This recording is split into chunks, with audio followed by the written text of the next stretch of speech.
oleh hidup yang kekal. Kalau kita lihat di Yohanes 10 ayat 10, Yohanes 10 ayat 10 dikatakan Yesus datang supaya kita yang percaya sama Yesus mempunyai hidup dan mempunyai hidup itu dalam segala kelimpahan. Amin. Yesus datang mencari kita, Dia pasti temukan kita. Waktu kita terima Yesus, percaya Yesus, maka Yesus berikan kepada kita hidup. Bukan hidup yang biasa-biasa saja, tapi hidup dalam segala kelimpahan. Saya percaya Tuhan Yesus tidak ingin kita hidup dalam sakit penyakit. Tuhan Yesus tidak ingin kita terbebani rumah. Tuhan Yesus ingin agar umatnya itu sehat, kuat, umur panjang. Tuhan Yesus, saya percaya Tuhan Yesus tidak ingin melihat umatnya, orang yang percaya padanya, hidup dalam kekurangan. Tuhan Yesus ingin apapun yang kita butuhkan, Tuhan Yesus selalu supply, berikan.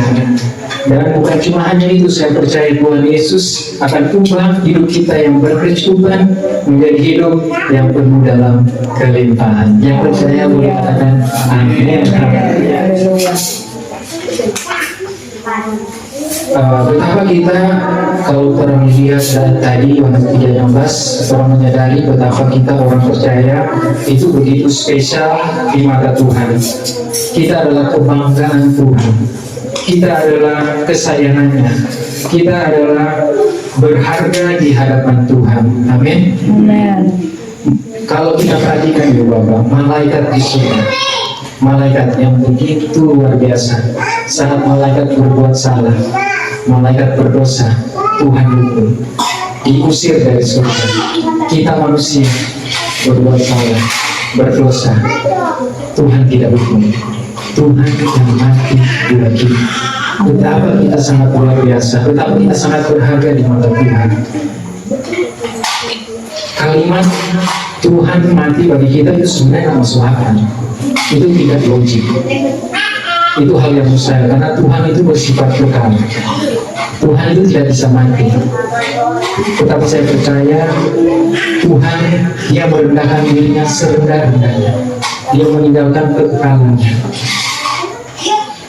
Dia menjadi manusia, menanggung semua dosa kita. Seharusnya kita yang mati di atas kayu salib. Tetapi karena begitu besar kasih Allah dan kita, sehingga Dia menurunkan anaknya Yesus mati bagi kita supaya kita tidak binasa, tetapi kita memperoleh hidup yang penuh dalam kelimpahan. Amin. Saya mau kita membayangkan waktu Tuhan Yesus menciptakan manusia yang pertama, si Adam. Coba tolong membayangkan waktu itu orang ada di sana. Kita seringkali berpikir pasti waktu Tuhan ciptakan manusia pertama si Adam, si Lucy pasti ada di situ. Lucifer maksudnya. Si iblis pasti dia melihat apa yang dilakukan oleh Tuhan Yesus waktu dia menciptakan Adam. Dia pasti terkejut. Dia tak kaget. Kenapa Tuhan yang begitu agung, Dia menguasai dengan besar. Dia dengan Tuhan dengan begitu sabar, teliti. Dia membentuk wajah si Adam, tangan, tubuh, kakinya si Adam dengan begitu teliti, dengan sabar. Tuhan yang biasanya menciptakan segala sesuatu hanya dengan berkata, kali ini Dia mengotori tangannya dengan debu tangan, hanya untuk menciptakan manusia pertama, si Adam. Kemudian Tuhan menghembuskan nafasnya. Si Lucy lebih bingung lagi. Wah, dia kaget. Yang awalnya tanah berubah jadi daging. Kemudian ada pembuluh darah. Kemudian bernafas, membuka mata, Adam bergerak. Kemudian yang lebih mengejutkan si iblis, dia melihat Adam serupa dan segambar dengan Allah. Saat itu iblis menyadari Adam ini, manusia pertama ini, adalah ciptaan yang paling berharga di mata Tuhan. Iblis menyadari, oh ini pasti yang paling disayang sama Tuhan.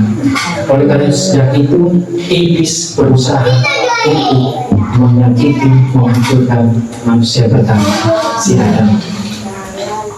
Sebenarnya kalau kita saya percaya semua orang tahu bahwa sebenarnya Lucifer, si iblis itu dia ingin mengalahkan Tuhan, dia ingin menggantikan posisi Tuhan, tetapi dia tidak punya kuasa. Iblis tidak mampu, tidak akan pernah bisa mengalahkan Tuhan kita. Amin. Oleh karena itu, karena dia tidak bisa mengalahkan Tuhan, dia mengalihkan targetnya. Dia ingin menghancurkan yang paling berharga di mata Tuhan. Karena iblis tahu kalau yang paling Tuhan sayang dia sakiti, pasti Tuhan juga tersakiti. Makanya dia target dengan kalau kita bersedala dengan Tuhan, maka kita harus kasih hancur menanggapi ciptaan yang paling kita sayangi, yaitu si Adam. Jadi kalau kita kasih umpama bisa begini supaya lebih mengerti. Kita tahu bisa mengerti atau belum, coba kasih contoh gini. Misalnya, ini contoh dari bukan kesaksian, bukan kenyataan. Misalnya saya dan istri saya berkelahi. Mungkin ada perbuatan kita yang salah terhadap istri sampai istri sakit hati. Nah, untuk hilang dari sakit hati, dia ingin menyakiti kita. Dia mau pukul, dia mau balas dia sakit hati. Masalahnya secara fisik paling dua kalah. Dan bisa memukul kita lebih kuat. Jadi bagaimana supaya tapi istri bisa menyakiti kita? Dia ambil kita berfoto. Dia ambil dari foto, dia maki-maki ke foto, dia pukul-pukul ke foto, dia robi-robi, dia ramas-ramas ke foto. Kenapa? Karena wajah yang ada di dalam foto itu mirip dengan muka. Karena mereka bilang kami kita mesti kalah karena kuat laki-laki, jadi kita mesti kalah yang mirip dengan. Inilah cara iblis ingin menghancurkan, ingin menyakiti Tuhan, yaitu dengan mengalahkan, menyakiti ciptaan yang paling Tuhan sayang.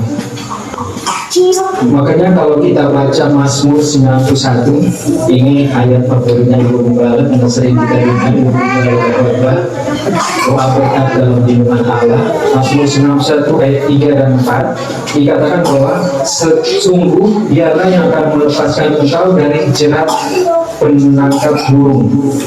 Pertanyaan, siapa yang taruh itu jerat penangkap burung? Si iblis. Ayat keempat dikatakan dengan kepaknya ia melindungi engkau, di bawah sayapnya engkau akan berlindung. Nah, kata kepaknya dan sayapnya, dia menggunakan katanya itu dengan huruf besar, betul? Ya, artinya apa? Kepaknya Tuhan atau sayapnya Tuhan. Jadi dengan kata lain, ayat ini mau menggambarkan Tuhan sebagai seekor burung, betul? Jadi si iblis dia mau memasang penangkap burung, itu maksudnya dia mau tangkap Tuhan. Tapi karena dia tidak bisa menangkap mengalahkan Tuhan, akhirnya dia alihkan targetnya kepada manusia. Makhluk yang paling disayang sama Tuhan.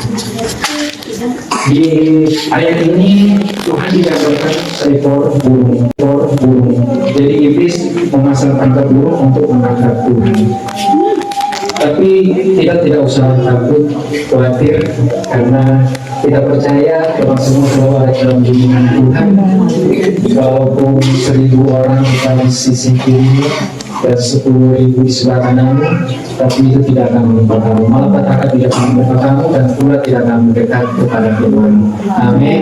Jadi tidak usah khawatir. Kalau orang-orang percaya kepada Tuhan, terus selalu ada di dalam bimbingan Tuhan. Ibu Bapak masih ingat waktu Tuhan Yesus selesai puasa 40 hari 40 malam? Saya percaya itu waktu Tuhan Yesus puasa 40 hari 40 malam, Tuhan Yesus itu kurus, dia lemah. Karena saya percaya Tuhan Yesus waktu dia datang ke dunia pertama kali, dia berjalan di antara bangsa-bangsa, di antara orang Israel, dia 100% Allah, 100% manusia. Jadi dia merasakan bagaimana itu lapar, dia merasakan bagaimana itu sakit hati, bagaimana itu sedih, bagaimana dia menangis, kalau ada yang berduka, dia juga ikut merasakan bagaimana perasaan berduka itu, karena dia 100% manusia. Jadi bisa bayangkan puasa 40 hari atau 40 malam, tidak makan, tidak minum, Kita bayangkan itu Yesus kurus kering, lemah, dia bibir pica-pica, so kering. Kemudian Alkitab mencatat bahwa kedatangan si iblis mencobai Tuhan Yesus.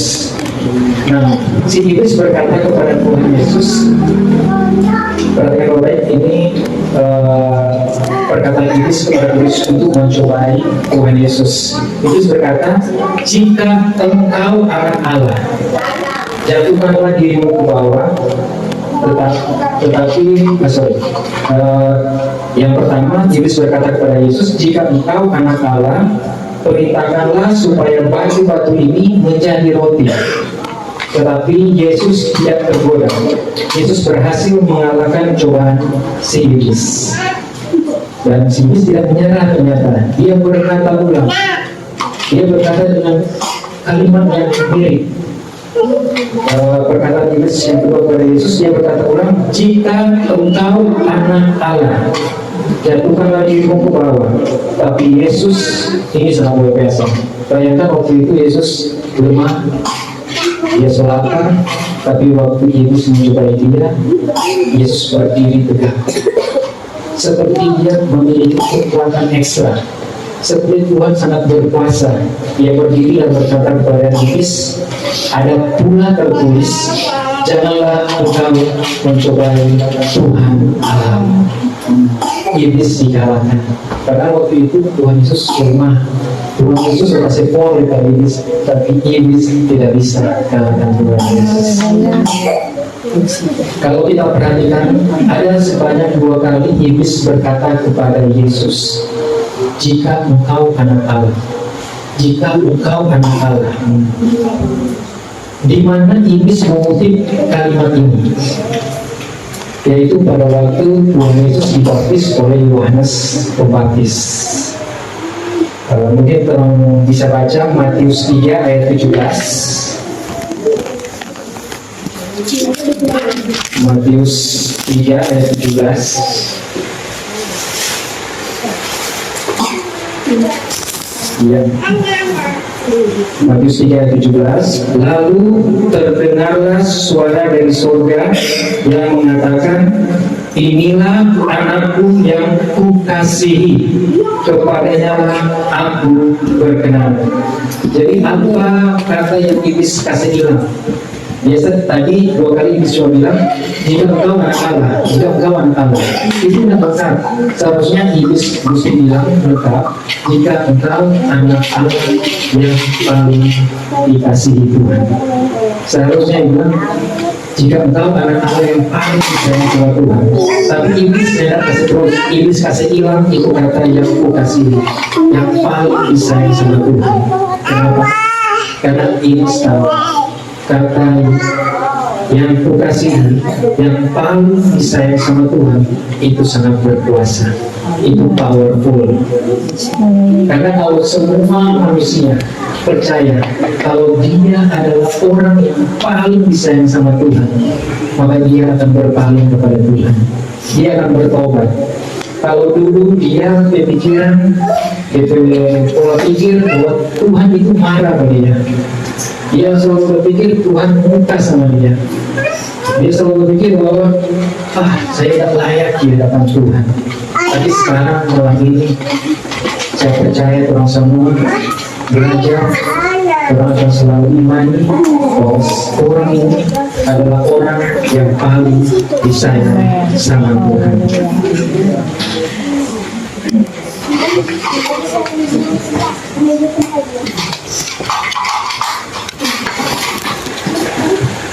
Oleh karena itu, iblis selalu dengan tipu dayanya, dia setiap hari berusaha membohongi semua orang percaya. Dia ingin agar kebenaran ini tidak diketahui oleh orang-orang percaya. Dia dengan segala usahanya, dia menutupi kebenaran ini.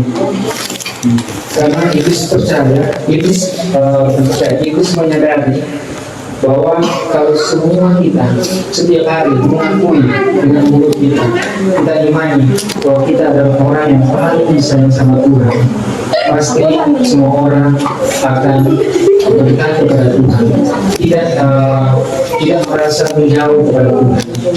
Orang akan selalu ucap syukur kepada Tuhan. Tapi iblis, kalau waktu hari Minggu Bapak Heru bilang, iblis itu mengaum seperti singa. Itu caranya iblis menakut-nakuti orang percaya.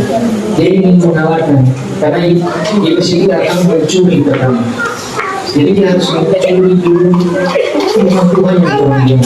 Karena waktu itu firman Tuhan itu tinggal dalam hati, orang yang kehilangan berkatnya.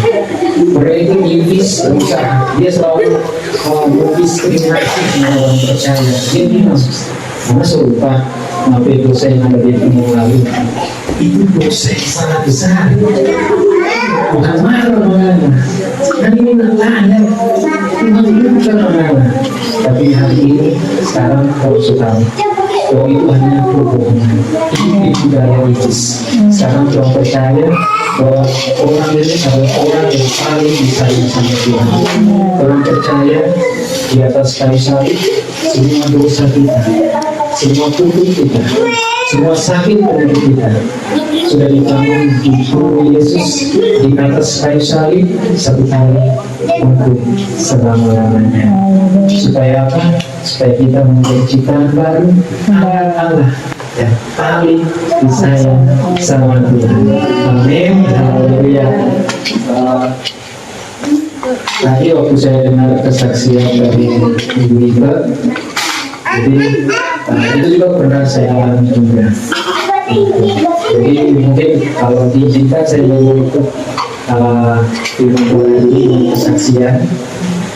Jadi waktu itu tahun lalu itu aku lupa itu bulan apa, terus itu 15 tanggal 15 jam siang itu jam 2 ada WA masuk di HP.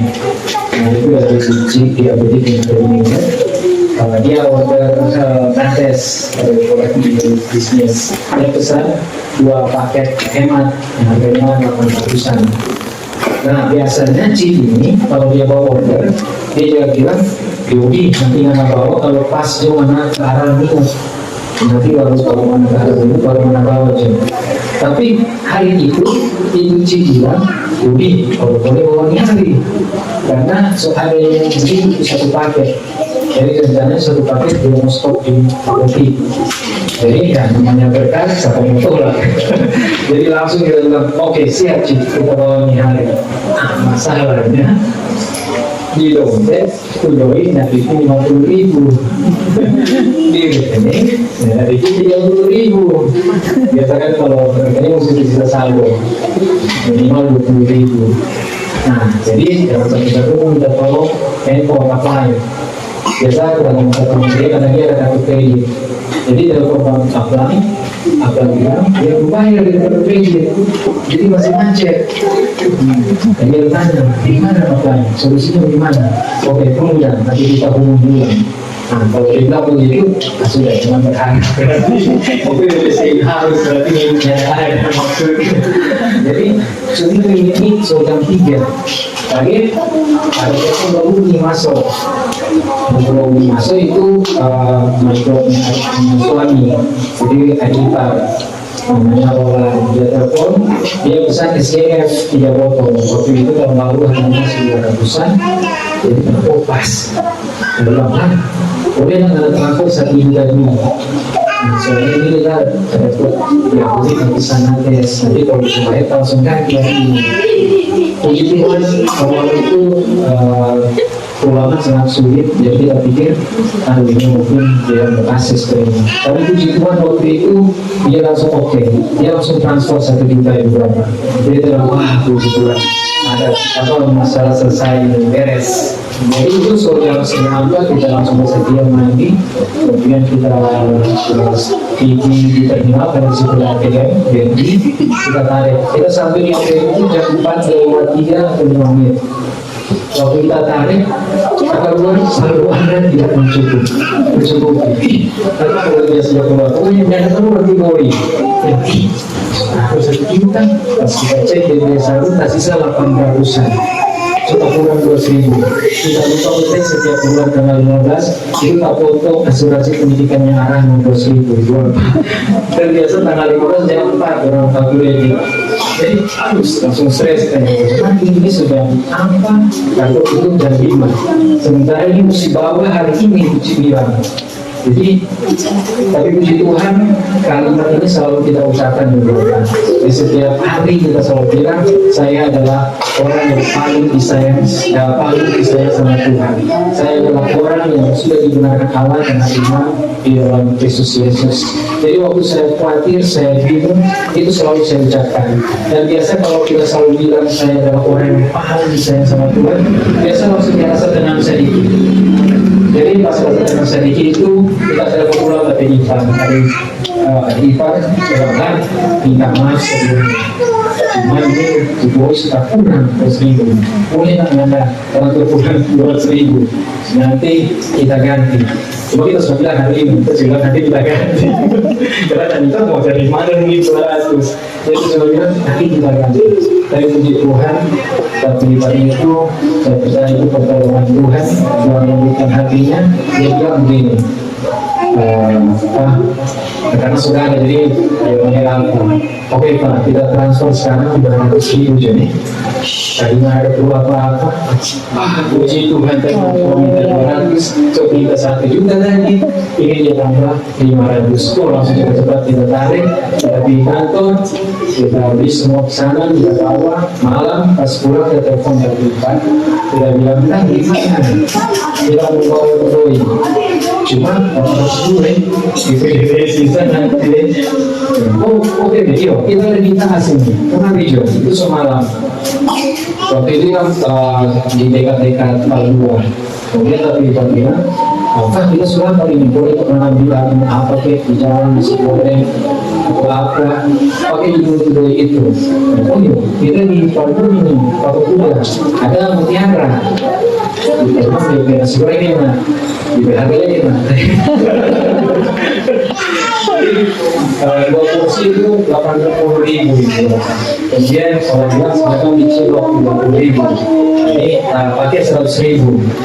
Jadi sisa waktu itu dari disitu 1 juta. 1.100.000, tapi tak pakai 100.000 di makanan. Pas sampai di rumah, kita mau cerita, dia bilang gini, jadi mau cerita, makan dulu, kita sulapan. Jadi mau makan, pas ini. Kemudian makan bayar dulu, ceritanya. Setelah makan, kalau cerita, kita bilang, lah, ini hasilnya 1 juta. Kita beli tambangannya kan 1,5. Potong pesanan 2.000, berarti kita mau kasih tangan 1,3. Nggak boleh nanti 1 juta dulu, 350 juta dulu. Dia bilang, Pak, tapi kan dulu itu 1 juta. Nanti kalau ada doi, baru menanyakan kenapa puji Tuhan. Bapak itu dari tanah sampai sehat di motor, kita mau kata dia, saya adalah orang yang paling disayang sama Tuhan. Sampai karena kita mau tadi di motor, pas aku lewat di motor lain, dia agak begitu. Dia mau satu ini, tadi di motor malam-malam, korek salam dia. Karena waktu malam itu sampai sekarang kita tergila-gila sama Yesus Kristus. Bayangkan keluar rumah, doi dari 50.000, waktu kita pulang, di dompet ada 1 juta. Saya percaya saya adalah orang yang paling disayang sama Tuhan. Saya ingin orang semua yang hari ini, saya bukan menggurui, saya masih belum apa-apa juga, saya masih belajar. Tapi saya ingin orang keluarga besar, orang satu keluarga. Saya ingin orang menyadari, orang imani bahwa sekarang ini kita dihakimi bukan berdasarkan perbuatan-perbuatan kita lagi, tetapi berdasarkan ketaatan Tuhan Yesus di atas kayu salib. Tuhan Yesus taat sampai mati. Kita sekarang ini diberkati bukan berdasarkan ketaatan kita, perbuatan baik kita, tetapi berdasarkan apa yang sudah Tuhan Yesus selesaikan di atas kayu salib. Saya percaya yang semua yang ada di dalam Kristus. Kita percaya kita tidak ada di dalam kehukuman. Jangan perlu khawatir, jangan takut. Tuhan tidak akan menghukumi kita lagi karena kita ada di dalam Kristus. Setiap hari Bapa di surga melihat kita adalah anaknya. Dia melihat Yesus di dalam kita. Jadi jangan pernah khawatir, selalu imani. Setiap hari selalu katakan, saya adalah orang yang paling disayang sama Tuhan. Terima kasih segala pujian, hormat, kemuliaan hanya bagi nama Tuhan kita, Yesus Kristus. Kata Tuhan, pakai lalu ya.